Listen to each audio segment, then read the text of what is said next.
This is Villain for All Seasons. I'm Ben. I'm Dan. This week we're speaking to Akela Lacy. Akela Lacy is the senior politics reporter at The Intercept and co-host of The Intercept Briefing podcast. Previously, she was The Intercept's inaugural Addie Barkin Fellow, and reporting to that, she was a politics fellow in the DC Bureau for The Intercept. She's also worked at Politico, covering breaking news and immigration for them, and produced Politico's flagship newsletter, The Playbook, and co-authored the afternoon newsletter, Playbook PM. Really excited to talk to Akela. I hope you enjoy the conversation. Akela, thank you for joining us. Really excited to talk to you. I really just wanted to start off with your most recent reporting, which was on this. It was a report on the students suing the UCLA over their handling of the Gaza Solidarity protests and a lot of the, I would say, violence that erupted from it. Can you really walk us through what you found in your reporting? And that's probably a good place to start. Yeah, well, thank you for having me.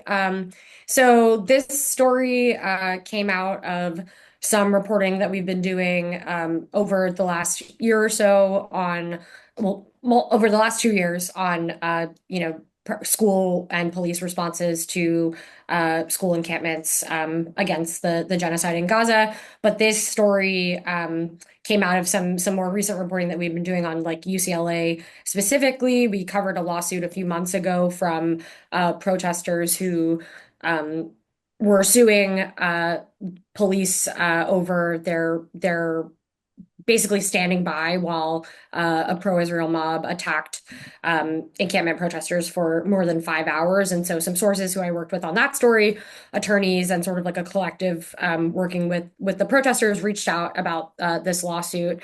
And sort of the context being that California, while we know it has, one of the highest incarceration rates in the country, has also been, and it's sort of like a symbol of the growing police state in the U.S., has also been put forth as this liberal paradise. It's home to, some of the leading Democrats who are put forth as the face of the future of the party at this time, where that is a big question mark all of the time. And so the idea that while we're seeing the Trump administration severely escalate attacks against student protesters, the police response, the California Democratic Governor Gavin Newsom and Los Angeles Mayor Karen Bass working with UCLA and police to break down the encampments, crack down completely on these student protesters and chill their right to speech, all was happening, prior to the Trump administration, and really laid the groundwork for this to be able to happen. So that was one piece of the story. And then the other piece really being the brutality of the police response. And again, in this context of California being sort of like a symbol of reform, even California had put in place these rules restricting the use of rubber bullets in protest context, specifically after police attacked protesters indiscriminately, during the Black Lives Matter protests after the police killings of George Floyd. And so all of those things happen, and then fast forward 5 years later, and the state and police are violating the reforms that they put in place to protect protesters, in a different context now in response to the genocide in Gaza. So that's pretty much the outlines of the story. And I think the most chilling things, at least from the complaints, were the testimony from the plaintiffs about how the attacks from the police have made them hesitant about their protest activity, their First Amendment, protected constitutional right to speech and protest, both specifically around Gaza, but just generally taking part in protests and worrying about how police will respond to them in the future. That really stuck with me from the reporting process. Yeah, and I want to get back to that, Akela. One question I had, but something that you brought up was really the use of rubber bullets, which was really the kind of the lead of the article. Can you talk a little bit about the specific complaints there and some of the stories that you've heard, and then also the police response and really who was involved with the police? I saw that not only was like I guess it was the LAPD was involved, but you had like the California Highway Patrol as well, which was unique. The thing that the attorneys said over and over again was rubber bullets are often described as less than lethal projectiles or Yeah. less lethal weapons, and that's really a complete misnomer. And so I struggled a little bit with how to describe these, because they were like, you can call it a 40 millimeter kinetic impact projectile. I'm like, that's a lot of words. Yeah, that's much clearer. Like, yeah. So foam bullets, rubber bullets, but the idea that they are not the same as a regular bullet in terms of its ability to kill you, but that's actually not true. I mean, these people have sued, going back to 2020, even back into the early 2000s, particularly in California, over police shooting them with rubber bullets. And either, people have lost eyes. It can be deadly, particularly if it's shot at your head or your vital organs. They're, the LAPD and the Los Angeles County Sheriff's Department faced injunctions over the use of these bullets for those reasons after 2020. And then the second piece of the law that we mentioned, this new law after 2020 protests, BLM protests, limiting their particular use to disperse crowds, because police originally were, the laws required that you only use these in the case that there's serious threat of bodily harm or threat to a life, or another serious injury. And instead, police were using them just to disperse crowds, as like a crowd dispersal mechanism, which is against the law. And so the testimony from these protests is that police were doing exactly that. They were shooting them indiscriminately into the crowds. They were shooting them at people's heads. One girl had a rubber bullet shatter the bones in her hand and had to have reconstructive surgery and was out of work for weeks. And the images in the lawsuit are the images of them sitting in hospital beds and with their skin bleeding, and it's really graphic and disturbing. And I think it speaks to how misleading it is to refer to these kinds of things as less than lethal, or the idea that rubber bullets are somehow like a playful tool that police have in their toolbox to use against rowdy protesters. Like, no, it's like a very serious, potentially deadly force that police are using against protesters. The other stories that come out of this are particularly the night before the incident in question in this complaint is the counter protester mob attack that I mentioned at the top, where there was a separate lawsuit filed over police standing by and not responding to that, where counter protesters were shooting fireworks at people, sexually harassing and physically harassing students while police stood and watched. And so you have that, and then this idea that, okay, the next day, just when they decide that they're going to clear the encampment for good, police decide to do something and shoot rubber bullets at protesters in the head, when they were actually facing, serious threats that police didn't do anything about the prior day. And then that speaks to the plaintiff. The attorney said that there were close to 1,000 police on campus the night of this raid. We reported in the previous lawsuit that overall, I think the school called 7 different law enforcement agencies in. So that's California Highway Patrol, LAPD, the LA Sheriff. There was private security there. There was also UCLA police. Yeah. Okay, well, I wanted to move over to Barnard College and some other reporting you did over there about this bomb threat that happened, and really how the story was manipulated to make it seem as if the protesters were behind the violence. But I think that's probably a good lead-in for you. Yeah, this story was pretty crazy. Similar situation, several sources that we worked with covering the school response to the Columbia protests reached out about this a few weeks ago and asked. So basically, this happened in March. There was a sit-in at Barnard where the school had also received a bomb threat that day. And so by the end of the day, the police had come in and arrested 9 students. And in the course of, what they said was an evacuation because of this bomb threat, the president of Barnard later wrote an email to the school explaining, that they had called in the police not to ask them to arrest protesters, but to respond to this threat. And in that email, blamed the protesters for putting the entire community at risk by not following the evacuation orders. And several weeks later, I get this note from a source saying, have you heard that this threat was actually targeting the student protesters? They sent me a screenshot of the email of the bomb threat that was sent to the school that day. And the language is extremely derogatory, but it's very specific in that it's targeting, they would describe them as like communist protesters in the library. And basically, like, if you hadn't been paying attention, And if you only read the news coverage from the following day, there were headlines that were like several Barnard College protesters in custody after bomb threat was made at the sit-in, which suggests that the protesters were taken in relation to this bomb threat, right? Similarly, with the language used in this email from the president, blaming the protesters for not specifically for the threat, but for putting the community at risk. Like a quick reading of that brings people away with the conclusion that this was something other than it was. And in the course of reporting this story, that's what several sources said. They were like, everyone who I talked to in the days after that assumed that the protesters themselves had sent the bomb threat. And so our story was about the fact that it was the complete opposite, and that the school still, to this day, to my knowledge, has not told the students that they were the specific subject of the threat or made that clear, to the broader community. This email, which was shared with a couple of faculty who then read it out loud at a faculty caucus meeting, where faculty were shocked and were like, so why don't we know about this? Why haven't the students been told about this? And separately, they called for an independent investigation into the school's response to that sit-in and the NYPD response. That was the main piece of the story. But the second piece was like this narrative around why the police were called in the first place, and were they called to police the protest? Were they called because of the bomb threat? Originally, the Columbia Spectator, the student paper at Columbia, did some great reporting on this that really helped me lay out the timeline. But the NYPD told them their first statement was, we came because of an unscheduled protest, and that they had no knowledge of a bomb threat. They later changed their statement to say that they came because of the bomb threat, that it wasn't because of an unscheduled demonstration. And the school the whole time is saying that they only called the police because there was this threat.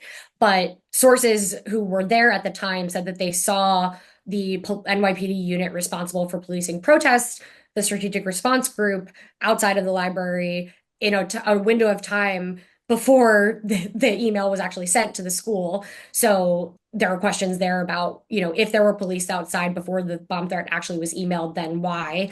There was some other reporting that indicated that there had been that the school had received more than one threat that day. So I just want to put that out there too. But that hasn't been corroborated or reported out more.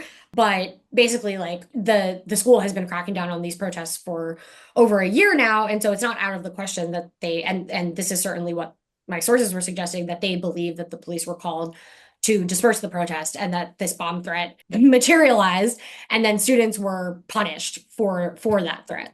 The other thing that's come up in my interviews around this is like the treatment, the way the school treats pro-Palestine protesters versus pro-Israel protesters, and the idea that had there been a threat specifically targeting, counter protesters or pro-Israel protesters, that the school would have ostensibly, hypothesizing, speculation. I'm not like saying this, but the idea being that you would think, given the way that they've, portrayed their efforts to come, increase security for all students on campus, that they would have let at least the students know, if not the entire public. And so the students, again, still have not been notified about this, and they're actually now being interrogated about the bomb threat in these disciplinary meetings that the school is conducting in relation to that sit-in. So the kicker here is that all of this is like, there was this threat against the students. They don't know it's against them. The police may have been called in just to police this protest. And now all the students have been like blamed for this in the media. They could potentially be painted as related to this as a result of these interrogatory meetings, while Barnard is under pressure to turn over information to Congress about students on campus. As part of it, what it's saying is an investigation into anti-Semitism, and we know that that includes these repeated statements by Republican members of Congress and the Trump administration conflating anti-genocide protesters with Hamas or being terrorists. And so the idea that they're trying to draw a line from this bomb threat to students being terrorists, while the students themselves were the targets of the threat. Sorry, this is a dumb question, but did anybody send a bomb squad? Like, did they see like the robot and It's everything? not a dumb question. And the original email that the president sent to, I think they only sent it to the QAD, the Columbia University Apartheid Divest, this separate email. But they said that, they asked the NYPD to come in and not arrest people, and they evacuated it so that the bomb squad could assess the situation. when I contacted the NYPD, they told me that several units were on the scene and in that list did not include the bomb squad. And I followed up and asked them to clarify, like, that list doesn't include the bomb squad. Like, are you saying the bomb squad wasn't there? And they didn't respond. But Yeah. it seems like the bomb squad was not there. Given that the sources that I spoke to said they did not see, this doesn't mean they weren't there, but they didn't see anyone who looked like the bomb squad. They saw the SRG unit, which is a separate unit, again, specifically for policing protests. So that is an open question, but it appears as though the bomb squad was not there. Okay, good. They were taking that threat seriously then. Right. And well, that's the point. Like, right? Like they're saying we had to evacuate this building, and then they also lined up the protesters that they arrested outside the wall of the building that they said was under a Yeah. bomb threat, and then they led them back through the building to take them into custody, and then the bomb squad was never there, right? Yeah. Yeah, well, I mean, they were there anyway. May as well round up the protesters, right? Yeah. Akela, I wanted to talk a little bit about something that you briefly mentioned at the end, which was information sharing with the government. Yeah. Can you talk a little bit about how that has worked places outside of Barnard as well as with Barnard? But also, does it seem from your reporting or from just what you've heard, like there's a willingness to comply with the federal government's request? Yes. In short, yes. We've seen Colombia already, bow down to the administration and adopt these policies so that they don't lose funding. There was a lot of praise. Barack Obama weighed in when Harvard, resisted this, but then there was some reporting from the Crimson that they are still giving information. I need to fact check me on this, but I will pull up the thing while I'm talking. But there was reporting that they were still turning over information to the school. I've talked to people at other schools, like at Swarthmore and at Rutgers, and I mean many other schools, and some of them have said that and at Barnard, and they've asked the administration to make these guarantees that they won't turn over information without notifying students at least, or that they won't do it at all. At Barnard, the last I heard was that those requests had gone unanswered and that it was unclear sort of where the administration stood on that. But then we actually did a separate story on the White House Office of the Equal Employment Opportunity Commission sending out this text to basically all the staff at Barnard with this survey that asked them if they were Jewish or Israeli. And basically in the course of reporting, like we were like, okay, so how did they get this information? And the school said that they gave the information to EEOC. So they're already giving personal info. And this included people who don't even work at Barnard anymore, like people who had been on their roles and like weren't any longer, or who had only had like tangential relationships to the school, who got these texts on their personal cell phones. So they are giving at least that information over. We know that much. But yeah, I mean it's really alarming. Like it's not this is all tied up in court, but as far as I understand for Columbia and Barnard right now, it's like it's not a question of when they can give it over. It's like that they have to tell the students if they're going to turn it over, or wait, or have some waiting period before they actually turn it over to Congress. But I have seen very little indication that schools are pushing back against this. There's like at least one case. I feel like it was some school in the Northeast. I'll try to look it up while we're talking because I don't want to misstate something. But yeah. No, for sure. Obviously this is a nice lead into some other reporting that you did on Mohsin Mandawi and Mahmoud Khalil. I'm sure I mispronounced someone's name there.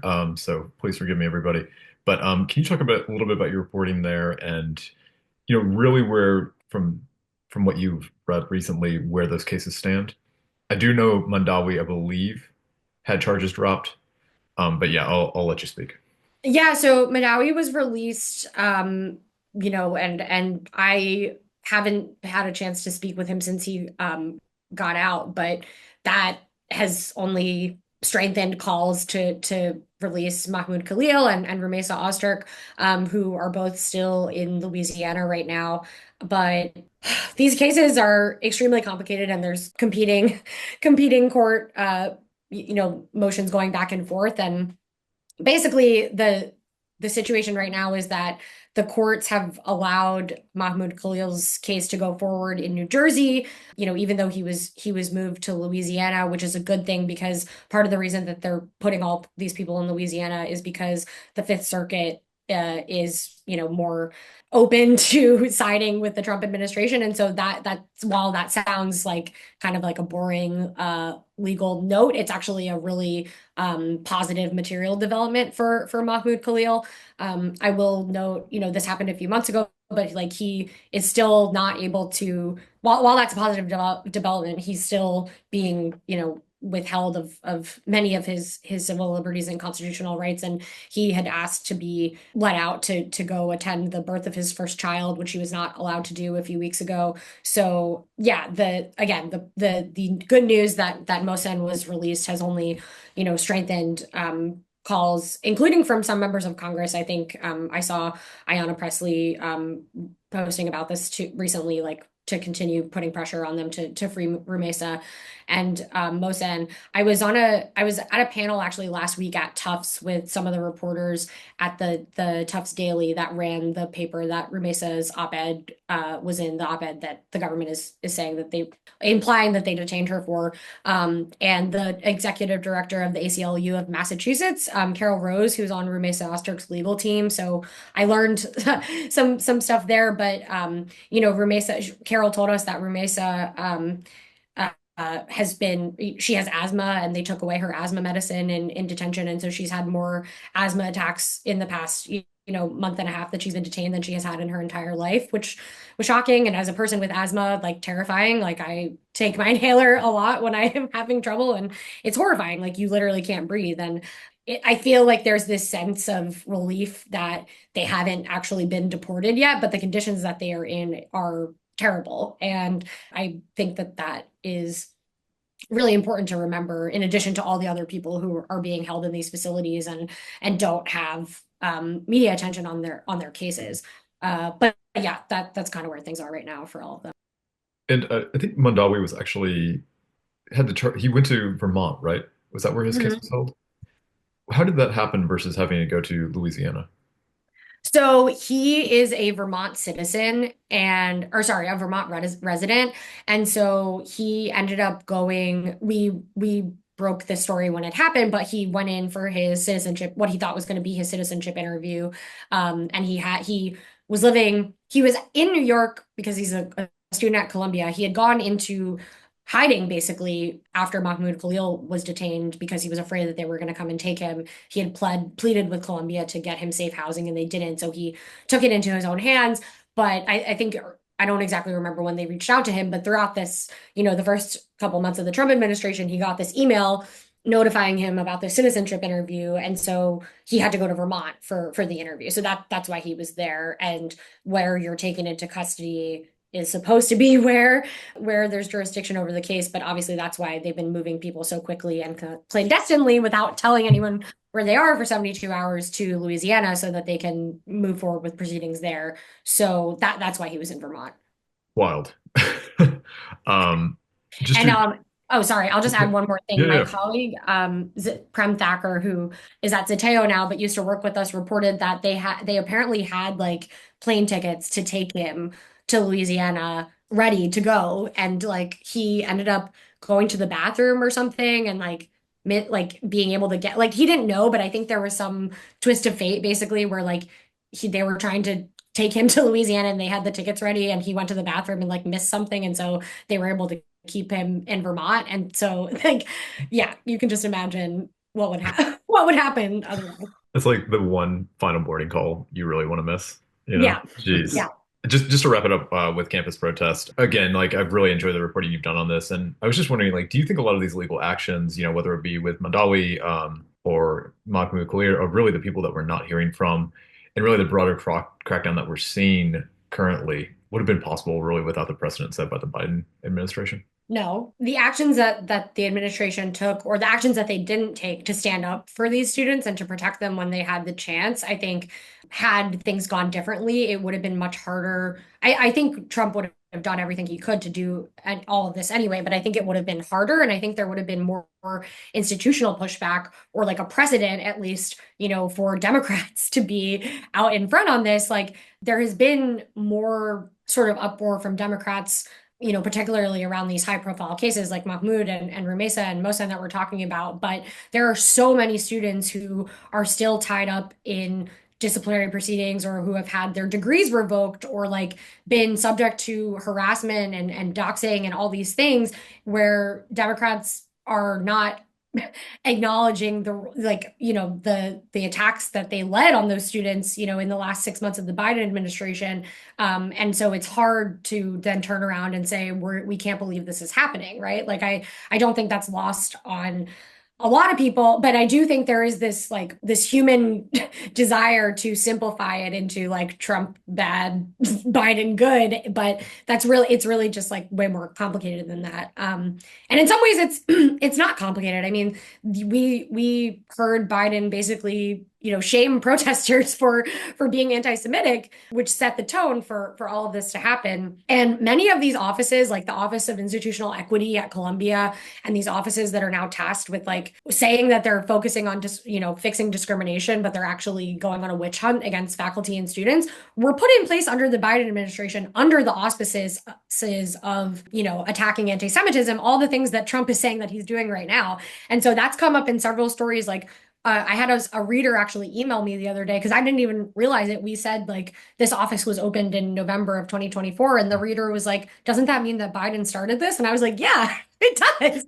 And, like we point this out in our reporting, but that's just an example of how people are processing it. And yeah, I mean, the police, often when I bring this up on like Blue Sky or whatever, and I talk about like the police response, during the final months of the Biden administration, people are like, Biden doesn't run the police. And it's like, like, do you like, okay, yes, Biden doesn't run the police, but if the president was saying, police don't beat these protesters, or like making a statement about this, or doing anything other than villainizing these students in the name of combating anti-Semitism, then there would have been a different, whether the police responded the same way or not is sort of not the point. It's what the people in power are doing about it, and we've seen them do very, very little until it's obviously too late right now. Well, it's like Chuck Schumer's response to Mahmoud Khalil. I remember he wrote a really long statement that was 10 minutes of him talking about what a piece of shit he was, but then at the end going, yeah, but I think the line from a lot of Democrats has been, we wish they were handling it more deftly, I think is the word they often use. So it always comes down to this, well, we agree with everything that's said about this person, but procedurally we find it icky, it seems to be. Yeah, and similar statement from Hakeem Jeffries. It was like for Mahmoud Khalil, it was like Columbia should deal with the charges against him as they see fit. And it's like the charges against him were the disciplinary charges against him. Like Columbia, if there's disciplinary charges, they should deal with that. It shouldn't result in his deportation. But the disciplinary charges that Columbia brought against him and then later dropped were like the basis for him to be even on the radar, like for part, and for particularly these right wing, these like far right Zionist groups like Canary Mission and Beitar to be naming these people over and over again in public. It's all connected. And so to say, okay, well, the disciplinary charges may still be valid is an indication that you don't really see the bigger picture. You're not acknowledging the bigger picture or the role that you are continuing to play in it, which is an evergreen theme, but salient here. Akela, I want to talk a little bit more about Democrats. I know that you recently did an article on Justice Democrats really going on the offensive. And as we're looking to 2026, I would love to hear about your opinion on this Donovan McKinney over Sri Thandahar in Michigan and really kind of the implications of that. Yeah, so I think this is interesting, sort of even outside the specifics of this particular race, because Sri Thandahar is like not the most well-known member of Congress, but he is a billionaire who has the support from the American Israel Public Affairs Committee and the crypto lobby. I think he has maybe come into people's knowledge a little bit more recently because he, has put out these articles of impeachment for Trump.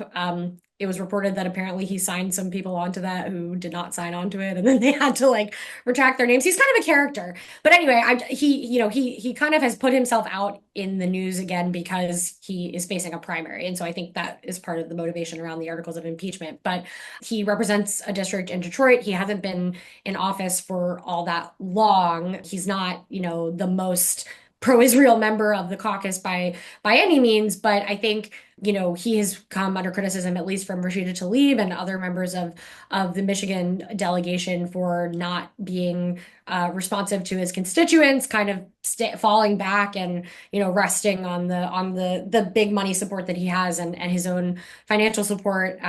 There was some other reporting that he used campaign money to pay for his own billboards, and came under a lot of fire for that in the last few years. So that's sort of just to paint a little bit of a picture of who he is as a candidate. And then you have State Rep Donovan McKinney challenging him, sort of attacking his position as a member of the elite billionaire class, someone who's out of touch with working people in Detroit, and sort of this theme of like, we can do better. Basically, I think that's sort of like the theme of the race right now. But I think the bigger national significance of this is that this is the first offensive primary challenge that Justice Democrats has run in 2 cycles. It's their first sort of activity after coming back from these 2 massive AIPAC-funded defeats of Jamal Bowman and Cori Bush, coming after a Democrat who is AIPAC supported, but again, not necessarily and actually in previous cycles was like a target of AIPAC, but they became close after he went on one of their congressional junkets to Israel, which not shocking.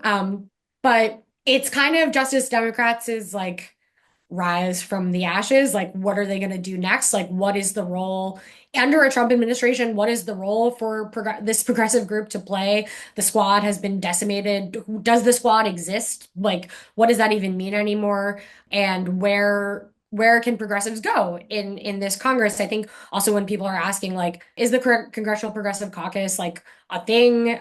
Does it have any value? And so I think Justice Democrats is looking at this as their first offensive primary, like, since kind of building the squad, like this, and rather than sort of last cycle, we saw them really just kind of trying to defend their own members. And then also like, okay, where do we go post this big, massive attack from AIPAC?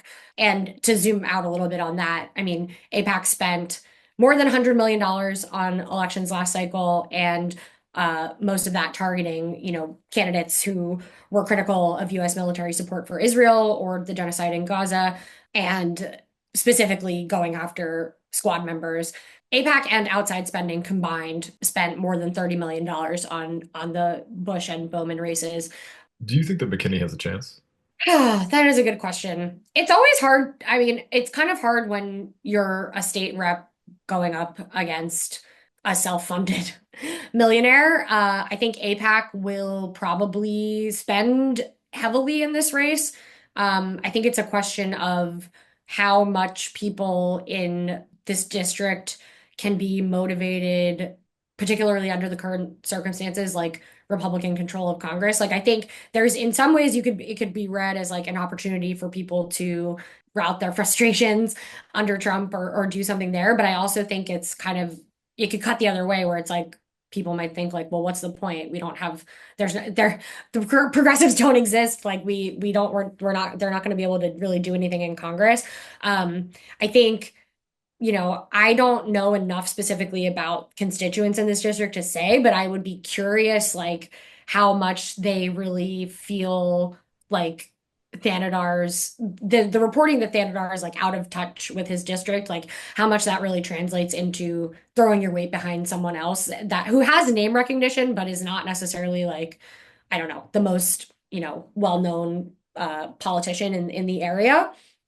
So if I had to guess, I mean, I think there's always a chance, right? Like we've seen upsets with more dug-in incumbents, but I do think, unfortunately, the specter of AIPAC spending can kind of cancel out any of the other factors that might go in Donovan's favor. And I don't know how much AIPAC will be paying attention to this right now, given their success last cycle, but like they have money to spend. They've already been kind of pouring money into Thanadar's account. So I think even if there is popular, excitement around McKinney, unfortunately, I think that the AIPAC factor weighs a little bit more these days. You mentioned something about progressives and kind of wondering if they exist or really like where they stand as Yeah. we enter Trump 2.0. Do you think that's the perception that there's this lost progressive momentum?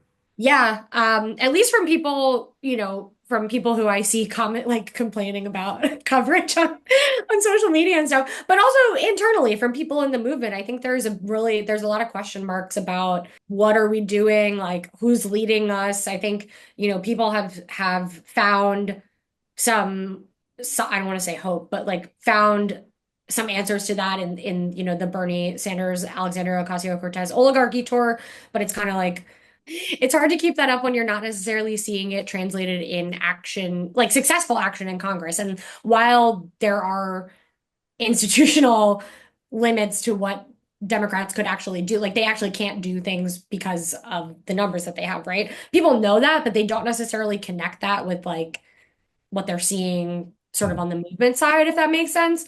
So I think there is that perception, like, okay, great, they're doing this, but like, what does that mean for us now? And can that momentum really carry over 2 years until, the next midterms or the next presidential cycle? Questions around, okay, well, if this is like a ticket, is Bernie Sanders going to be able to lead us?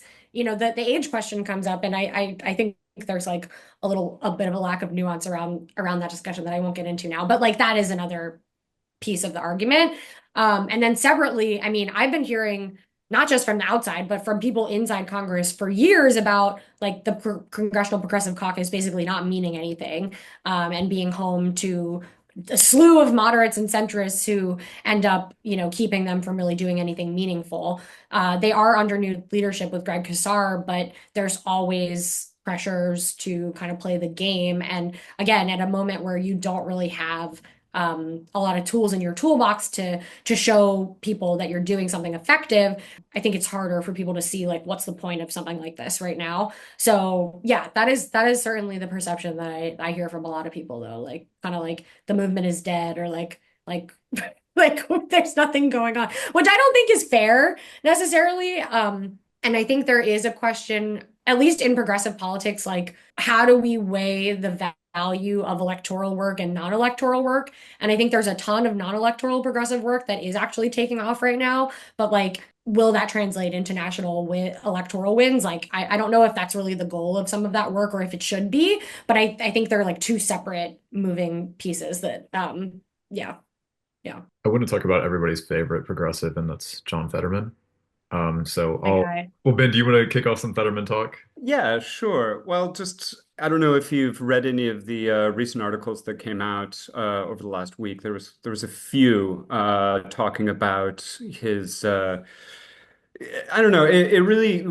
We were talking about the one in the Intelligencer the other day that came out that was from his former staff member, Adam Gentleson, I believe. And I don't know, it gave me a lot of, it was very reminiscent of the Dianne Feinstein story to me. It was kind of a woe is mine staffers talking about, oh, look how far things have gone.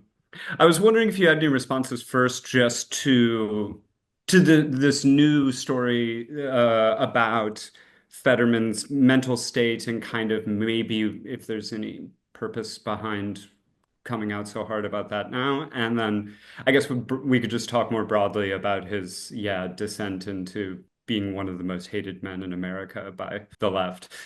I have so many thoughts about this. I will also say, so I'm from Philadelphia. I do a lot of Mhm. Pennsylvania coverage, and I had a lot of thoughts about Fetterman, like, when he first was running, particularly around the fact that he pulled a gun on a black jogger, and I really wanted to write I about forgot that. about that. Yeah, I forgot about And that. we didn't end up doing a story on it. And there was just a lot of sort of like uncritical celebration of him just because he was like a normal dude and like people were really excited and like thought it was funny. And like, he had some good policies on marijuana and gay marriage, and he was on the parole board and seemed to be open to criminal justice reform. But I don't think that he was ever really given the scrutiny that other progressive candidates have been given Yeah. in coverage. And so I think that went a lot of the way into like why all of this has taken such a long time to come out, and why he's been such a disappointment. But I did see the Ben Terrace piece. I thought it was a fantastic piece of reporting. It also really frustrated me for several reasons. There had been some reporting like after his stroke, I think around his mental health. Like, wasn't there a Yeah. story about that? There, Yeah. there was another piece, I can't remember where, that was happening. It was sometime last year, and it was talking about how lonely he is because Yes. all Yes. he talks about is murdering Palestinians. Yeah. And that sort of, Yeah. I think, gestured towards Yeah. his depression and his stroke, but not in the depth that this went into. Yeah. So I'll say this about the piece. It had stuff that has never been reported. Obviously, so many things. Yeah. Like the stuff about so many people have been wondering where is Giselle Fetterman on this? How is she feeling? That stuff was heartbreaking to read Yeah. about Hmm. family and the car crash and their kids, and the personal, her crying about who is this man that I married was really disturbing and sad. And yeah, I mean, it is all Adam Gentleson, and he has spent the better part of the last 2 years defending John Fetterman to the death on Israel Yeah. and punching left and all of this stuff that has not only affected Fetterman, that has bled into these postmortems on 2024. Like Adam Gentleson is the person who wrote the postmortem in 2024 on the Harris loss that everyone was reading about why Democrats don't know how to say no on issues like immigration and trans rights and all this stuff. And like, okay, well, is that really what happened? Yeah. About 6 months into the Trump administration. So my first takeaway was like, okay, Adam Gentleson, like waiting until the 13th hour to come out and say all this stuff, like when you were the person that was insulating a lot of this from coming out for such a long time. Uh, Yeah. Someone pointed out that, and I'm not saying this as a knock on the reporter because you need to have rapport with your sources to get good stories, but I think their relationship, he mentions this in the story that they're close personal friends. That has something to do with being able to do this kind of reporting, and also like I'm not saying that I'm not suggesting that he has anything to do with the timing, the reporter, but Adam deciding to come out about this, when it doesn't really matter anymore. Like it's like Fetterman was already kind of like all his staff are already leaving. The office was already falling apart, and it's like, okay, well, you're out unscathed and still spouting, like using your takeaways from this situation without acknowledging the role that you played in it to like shape how the Democratic Party responds to Trump and the left doesn't really sit well with me personally. Yeah, it was like he almost killed like three people with his car, and you were like, not yet. Like, Yeah. I had a conversation with a staffer who his boss was doing like a joint press conference or a joint event with Fetterman, and like they had gone to have a meeting, and he was just like really despondent and like not responding. And like I think the staffer that I spoke to was like so jarred that like they called me after this meeting and was like, well, I don't know what's going on with him. Like I feel like the people in his office are like not really like taking care of him. Like it's very clear that there's something wrong, and like excuse me, he seems really depressed, and like the people around him are not like taking it seriously, it didn't seem like. And that was like a long time ago. And we had talked around like I don't have the sourcing in that office to like do that kind of story. But it was kind of like an open secret for a long time that he was like mhm. really depressed. And then I think a lot of people were like, okay, well, having a stroke does change your personality. And like that's really sad. And we should give him grace for that. And then the Israel stuff blew up, and it's like, okay, well, how much of that was how you were before? And yeah, we did a story on, staffers in his office saying that basically like they aren't working on anything except Israel now, and like all the stuff on labor and even the criminal justice stuff that he ended up kind of like walking back, like all the things that his office had said that they were going to be prioritizing, like totally went out the window. Things that people came there to work on, like they were not working on. And they're like, I didn't come here to work on Israel all the time. you're a US congressman. Like, this is not what we're supposed to be doing. And so, yeah, the terrorist piece pulled what a lot of people have been wondering about together and like reported it out in a way that is like, certainly shook the Washington Fetterman news cycle up. And yeah, it's crazy. I mean, I think also, we've done coverage on small dollar donors requesting their money back from him. We've reported on how poorly he's doing in fundraising this quarter.